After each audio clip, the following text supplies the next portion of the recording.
લોટના ડબ્બામાં ધનેડા પડી જાય છે અથવા તો ઝાડા થઈ જાય છે અથવા તો કીડીઓ ચડી જાય છે વારંવાર, તો શું કરવું તમારે?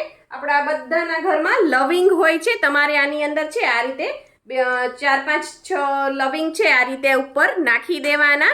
આના લીધે છે ક્યારેય પણ ધનેડા નહીં થાય, કીડીઓ નહીં ચડે અને ઝાડા પણ નહીં થાય. અને તમારે લવિંગ ન નાખવા હોય તો આ રીતનું આખું મીઠું, અથવા તો આખું મીઠું ન હોય તો આપણે રેગ્યુલર જે વાપરતા હોય એ ઝીણું મીઠું પણ ચાલે.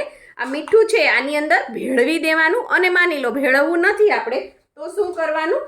આ રીતનો એક તમે કાપડનો ટુકડો લઈ શકો છો અથવા તો તમે કાગળ પણ લઈ શકો છો. એની અંદર આ રીતે તમારે મીઠું નાખી દેવાનું છે. સાથે તમે લવિંગ પણ નાખી શકો છો, અને લવિંગની સ્મેલ ના ગમતી હોય તો એકલું મીઠું નાખીને આ રીતે તમારે પોટલી વાળી લેવાની છે.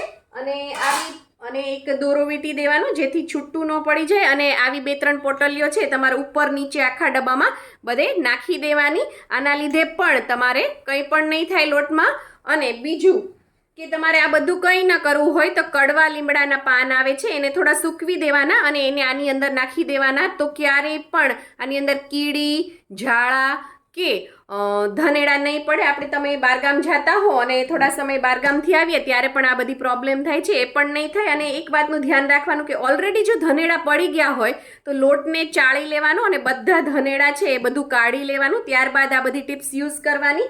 3માંથી કોઈ પણ એક ટિપ્સનો યુઝ કરશો તો તમને આ પ્રોબ્લેમથી છુટકારો મળશે. અને ડબ્બાનું સિલેક્શન કરો ત્યારે ડબ્બો હંમેશા એરટાઇટ હોવો જોઈએ. ને જ્યારે પણ લોટ ખાલી થઈ જાય ને તમે એને રીફિલ કરો, ફરીથી ભરો, ત્યારે ડબ્બાને હંમેશા ધોઈને ભરવાનો, સાફ કરી તડકે તપાવી કોરો કરીને પછી જ લોટ ભરવાનો. તો ક્યારેય પણ આ પ્રોબ્લેમ નહીં થાય. જો તમને મારી આ ટિપ્સ ગમી હોય, એક જ વિડીયોમાં 3-4 ટિપ્સ આપી દીધી છે, એટલે એક લાઈક તો જરૂરથી કરતા જાજો.